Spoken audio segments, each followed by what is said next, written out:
Good morning. It's Tuesday, July 22nd. Here's what we're working on. Ontario, BC, and all three territories have signed new agreements to boost internal trade. During this National Drowning Prevention Week, we have tips on how to stay safe in and on the water. And the Toronto Blue Jays have set a new franchise record.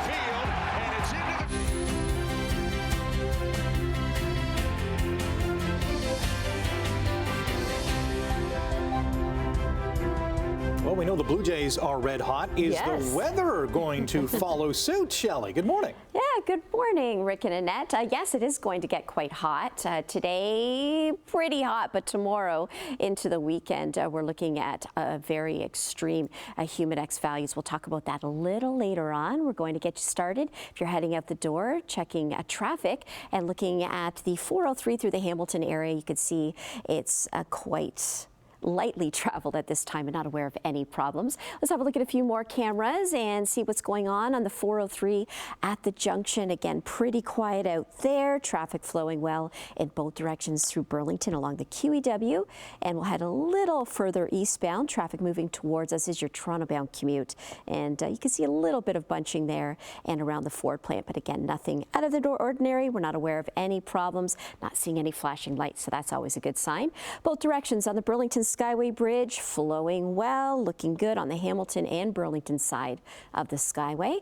And here's a look at our MTO camera at the QEW at Centennial Parkway. I know you have to really look hard in the distance there, but we're not seeing any heavy backup. And heading out in the St. Catharines region over the Garden City Skyway, no problems there. QEW at Niagara Street looking good, and the 406 south of the QEW, not seeing any vehicles there, so it looks like everyone's still asleep in that region. That's it for now. We're going to get things started with you, Annette and Rick. Thank you, Shelley. We'll start with some breaking news this morning. One person has been taken to hospital with non-life-threatening injuries following an overnight shooting in Hamilton's East End. Police say it happened just before 2 this morning on Barton Street East and Fraser Avenue after witnesses reported multiple gunshots near an HSR bus shelter. The suspect vehicle was last seen speeding southbound on Fraser Avenue. Anyone with in the area with surveillance footage is asked to contact police. And another developing story, two 15-year-olds in Hamilton are missing this morning. Police say Amelia Timson and Alexis Lampman were on their way to Hutch's on Van Wagner's Beach around 7:30 last night. Alexis is white with long blonde hair. She was last seen wearing a black shirt, black spandex shorts, and possibly Crocs. Amelia is also white with red hair. She's 5'3" and was wearing a black baseball hat, Pit Viper sunglasses, a brown hoodie, black shorts, and Nike running shoes. Both teens were last seen at Kinsman Park on Hamilton's Beach Boulevard. Prime Minister Mark Carney will be in Huntsville today to join Canada's premiers as they discuss trade and tariffs. Yesterday, the premiers began their gathering in Huntsville by meeting with leaders from First Nations, Métis, and Inuit groups. The three-day premiers meeting comes as Indigenous communities have expressed concerns with federal and provincial laws meant to fast-track major infrastructure projects as a way to stimulate the economy facing tariff impacts. I was a bit disheartened, to be honest, because the things that our leadership care about, substantive things like that duty to consult, the right to free prior and informed consent, were not really discussed today. And one of the biggest questions that our leadership have raised over the last few months is what happens if a community says no, that they're not ready for major development to happen in their respective territories. None of those questions were answered today or even discussed. I think the other issue I have is I call this like a side table meeting. Tomorrow is the main meeting. And again, First Nation leadership are excluded from that. Ontario Premier Doug Ford says the province won't move ahead with projects unless the affected First Nations agree, and some may need more time to decide on these so-called nation-building projects. Meantime, the U.S. ambassador to Canada says travel boycotts and bans on alcohol from the United States are not helping relations between our two countries. Pete Hoekstra says such actions are part of why President Donald Trump says Canada is, quote, mean and nasty to deal with. BC Premier David Eby responded saying, quote, no matter what Trump's ambassador says, Canadians aren't mean and nasty for choosing to buy Canadian and travel locally. He says we are taking a stand against Trump's threats to our sovereignty and standing on our own 2 feet. Several provinces, including Ontario, have banned the sale of U.S. alcohol after Trump imposed tariffs on Canadian goods. Trump's actions have also prompted many Canadians to cancel cross-border travel. StatsCan says the number of Canadians returning home by land border fell nearly 32% in March, and air return trips dropped 13.5% compared to last year. A Montreal man has been charged with murdering his 9-year-old daughter in upstate New York. Police say 45-year-old Luciano Fratolin murdered his daughter, Melina, Saturday and left her in a wooded area. An Amber Alert was issued after she was reported abducted. The girl's body was found in a shallow pond on Sunday. It's very emotional. I was at the command post when we received notification that she was deceased. It was very difficult and emotional. At that point, though, the best we could do is provide some measure of justice to the family. He fabricated the initial report of the abduction, and he was in the custody of police from that point on. Cause of death is pending until an autopsy is complete. Fratolin has pleaded not guilty. He'll be in custody in New York until his hearing on Friday. As 5 former Canadian World Junior hockey players await a ruling in their sexual assault trial, a law professor says videos shown in court of the complainant saying that she was okay with what happened highlight a broader misunderstanding of consent and sexual assault law in Canada. 2 cell phone videos in which the woman says she's okay with this and that it was all consensual were presented as evidence during the trial of Michael McLeod, Carter Hart, Alex Formanton, Dylan Dubé, and Callan Foote. All 5 have pleaded not guilty to sexual assault after an encounter in a London hotel room in 2018. McLeod has also pleaded not guilty to an additional charge. Daphne Gilbert from the University of Ottawa says video statements like the ones shown at this trial aren't necessarily evidence of consent. She says legally, consent has to be ongoing. You cannot consent after the sexual activity has already happened. Well, this is National Drowning Prevention Week. Hundreds of Canadians die in preventable water-related incidents every year. This year's theme, Safer Together, brings attention to the importance of swimming and boating with a partner. Tessa Bennett joins us from Oakville's a pool in Oakville with more on the campaign. Good morning, Annette. The Life Saving Society is spearheading this year's efforts to bring attention to the dangers that come with both swimming and boating here in Ontario. Drowns in Ontario happen in open bodies of water, so your lakes, your rivers, your ponds. And this is because open bodies of water are very unpredictable. They can be colder than, your pools. They have drop-offs. They have sandbars. There's rocks. There could be logs under there. And you really don't know from the shore what's going to happen when you get it. So we do recommend whenever you're swimming in open water that you do bring a life jacket with you, bring it to the beach, and wear it if you don't know what the water is like, or if you're a weak or non-swimmer. If you can't swim, you should always be wearing a life jacket. According to the Life Saving Society, wearing a life jacket is like wearing a seatbelt. They help if the unexpected happens, but only if it's worn properly and fits. The Society's research shows 89% of people who fatally drown were either not using a life jacket or not using one properly. Another focus of this year's campaign is swimming with a partner, parent, or group. Research shows kids can drown in any amount of water. That includes kiddie pools, water tables, and even large buckets. And kids of any age can be at risk. Just this past weekend, a 13-year-old girl from Hamilton sadly drowned while with her family at a conservation area in the township of South Perth.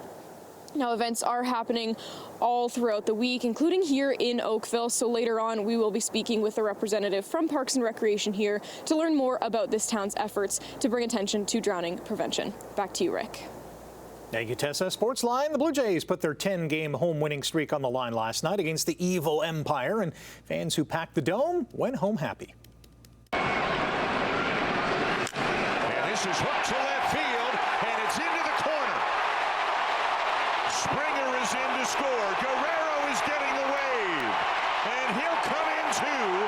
A 2-run double for Bichette to give the Blue Jays the lead.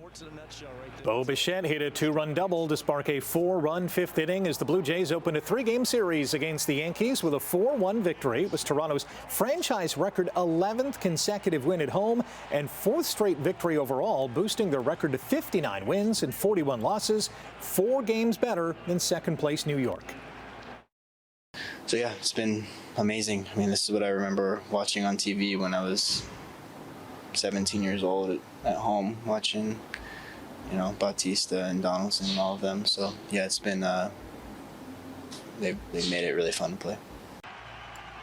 Kevin Gausman allowed 1 run and fanned 8 batters over 7 innings. Jeff Hoffman struck out the side in the 9th for his 24th save. Game 2 of the 3-game series goes tonight. Olympic bronze medalist Eleanor Harvey of Hamilton will try to add to her trophy case as the World Fencing Championships begin today in Georgia. The 30-year-old Harvey won Canada's first ever gold medal in foil at the World Cup event in Egypt back in March and is currently ranked number 2 in the world. Well, maybe basketball's off-season, but the NBA's reigning MVP is already prepping for next year. Here's a glimpse of Shai Gilgeous-Alexander's rigorous workouts, showcasing his balance and core strength. It comes just weeks after SGA led Oklahoma City to its first championship, and before he's handed the key to the city in Hamilton on August 7th.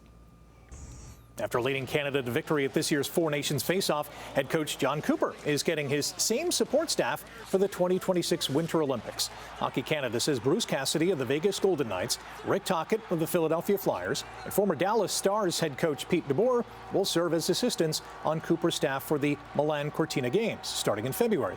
Canada won its 3rd gold medal in 4 games, the last time NHL players participated in the Olympics in 2014. Burlington's Victoria Mboko and Montreal's Leylah Fernandez are through to round 2 of the City Open tennis tournament in Washington, D.C. The 18-year-old Mboko upset Russia's Anastasia Potapova, while Fernandez bounced Australia's Maya Joint. The tournament is a tune-up for the upcoming Women's National Bank Open in Montreal.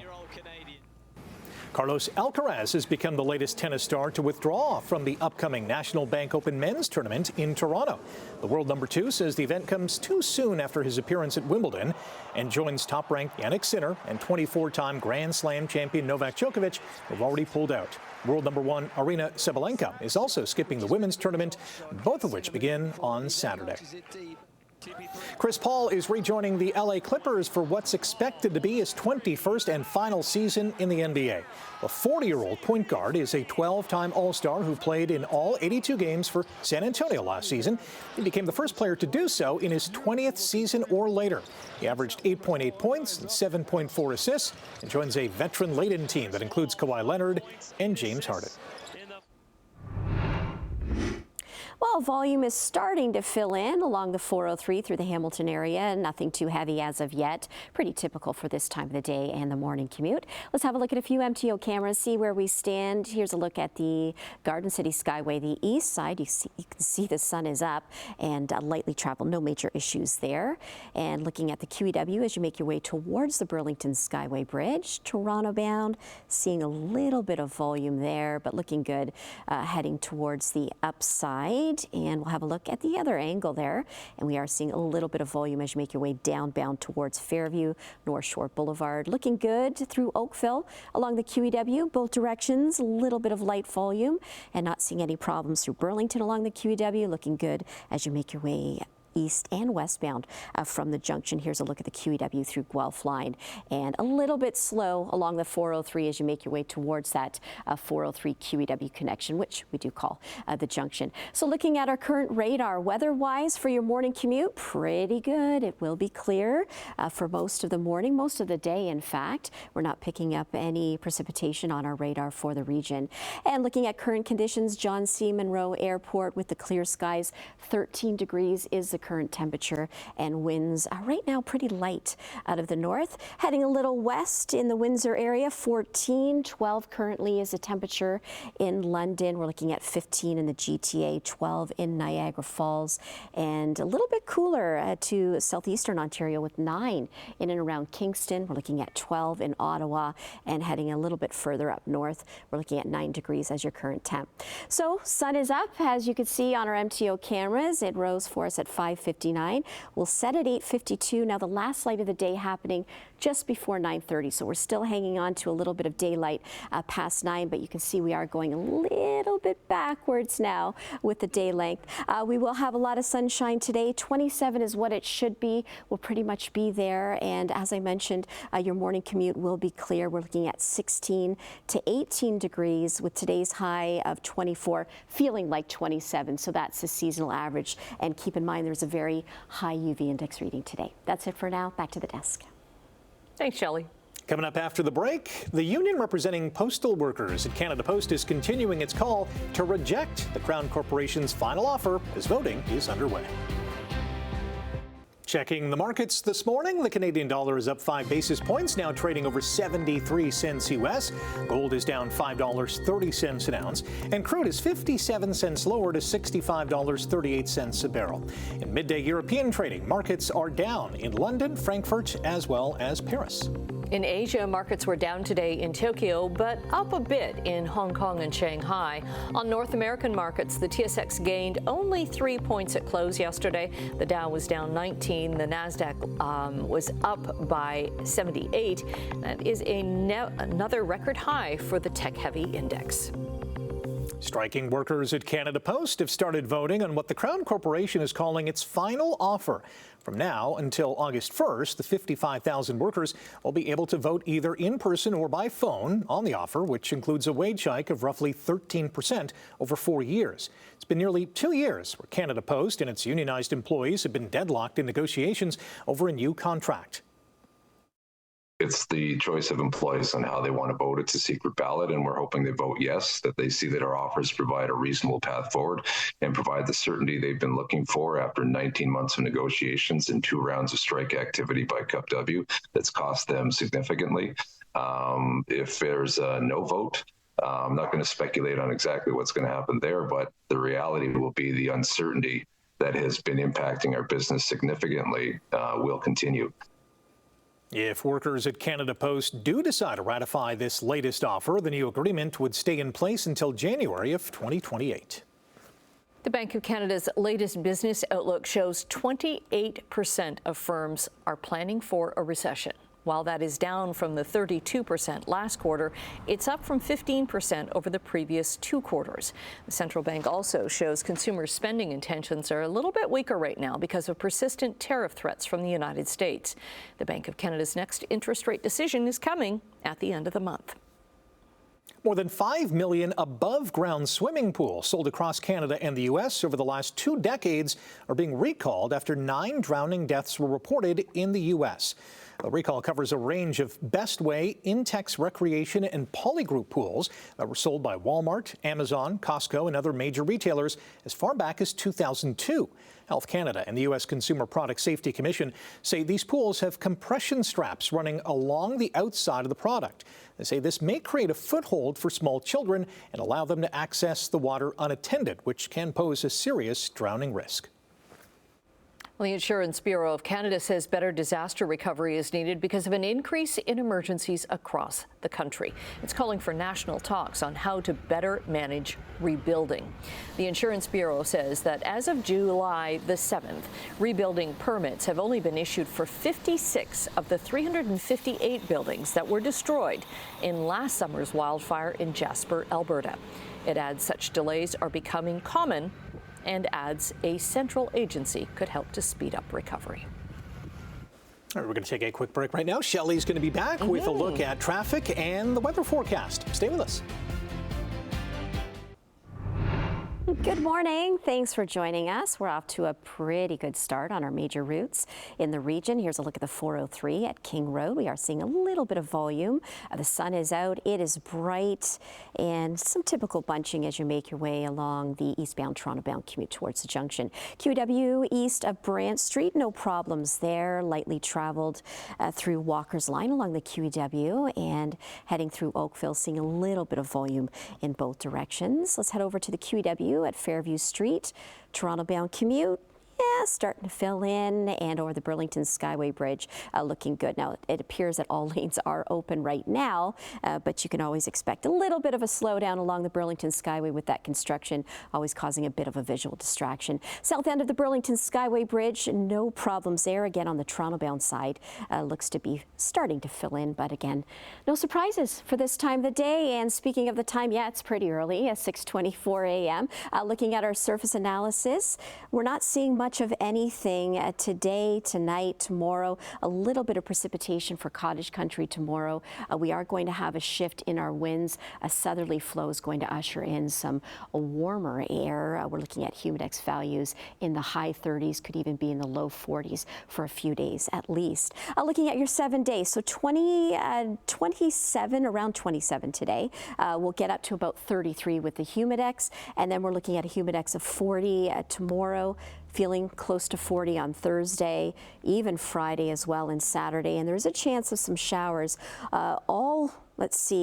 heading into Sunday. So all the way into the weekend, there's a chance of showers. Now it looks like the highest risk will be on Thursday with a 60% chance. And overnight lows, look at this, 22s, 20s. So this shows you just how warm that air is going to hover with us. Monday looks to be clear, but again, of course, with the 7-day. That can always change when we stretch it all the way this way. All right, that's it for now. Back to news. Okay, thanks very much. And we're looking all the way into next month, actually, because NBA superstar Shai Gilgeous-Alexander, that's when he's coming home to Hamilton. He's an inspiration to everybody in Hamilton, all the young people who want to get out there and can see themselves doing something in sports. Just a fantastic story, and his fans are so excited and so proud of him. I got to tell you, we've been flooded with, what are we going to do for SGA? We've got to celebrate him. We've got to celebrate him. So this is our opportunity to do that. And we've been waiting for it, and it's happening. The Shai Rally Day will happen August 7th from 3:30 to 4:30 and is free as long as you RSVP on the Ticats website. Now, the city says a ceremony will happen on the field and will include the guest of honor himself, who will address the crowd. SGA will be presented with a key to the city by the mayor, and officials say several special guests will be in attendance. He'll also be the first person to receive a key to the city since wrestler Stone Cold Steve Austin way back in 1998. Up to 24,000 people can come to the stadium. And after the rally, the Ticats will take on the BC Lions, and the team says it will also honor Shai. SGA also won the NBA championship. He was named the MVP of the season in the finals and led the league in scoring. So he had a pretty good year. Yeah, he had a good year. Yeah, had a good year. Nice that he's coming back home to celebrate. Okay, Absolutely. Stay with us. We've got lots more to come right after the break.